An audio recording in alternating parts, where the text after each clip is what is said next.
কোচবিহার পৌরসভার উদ্যোগে শহর পরিচ্ছন্ন রাখতে বিশেষ সচেতনতামূলক অভিযান। রাজ্য নগর উন্নয়ন সংস্থা, পৌর বিষয়ক দপ্তর, পশ্চিমবঙ্গ সরকারের উদ্যোগে এবং কোচবিহার পৌরসভার ব্যবস্থাপনায় রাজার শহর কোচবিহারকে পরিচ্ছন্ন এবং সুন্দর রাখার লক্ষ্যে শুরু হয়েছে বিশেষ সচেতনতামূলক অভিযান। এই কর্মসূচির অংশ হিসেবে শহরের বিভিন্ন গুরুত্বপূর্ণ এলাকায় সচেতনতামূলক পোস্টার লাগানো হচ্ছে। পাশাপাশি বিভিন্ন ওষুধের দোকান, হোটেল, রেস্তোরাঁ এবং অন্যান্য বাণিজ্যিক প্রতিষ্ঠানে গিয়ে দোকান মালিক, ম্যানেজার এবং সংশ্লিষ্ট কর্তৃপক্ষকে যত্রতত্র আবর্জনা না ফেলার জন্য সচেতন এবং সতর্ক করা হয়। এদিন উপস্থিত ছিলেন কোচবিহার পৌরসভা স্যানিটারি ইন্সপেক্টর সৌরভ চক্রবর্তী। পৌরসভার পক্ষ থেকে জানানো হয়েছে আগামী 7 দিন পরিস্থিতির উপর বিশেষ নজরদারি চালানো হবে।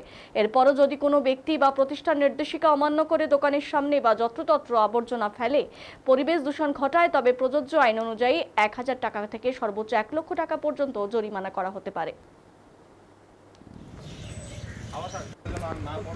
আমরা সচেতন করার জন্য আসছি। প্রত্যেকের জায়গাটার মধ্যে লিটারিং পয়েন্টটা বন্ধ করার জন্য চেষ্টা করছি।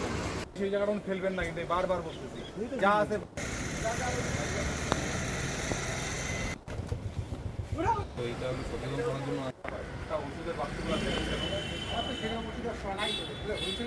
আমি যেটা বলি সেটা শুনে, যদি আমরা এখানে একটা পোস্টার করছি ম্যানেজমেন্ট রুল অনুযায়ী, এইবারে ফাইনটা কিন্তু 10,000 থেকে 1 লাখ টাকা পর্যন্ত হবে।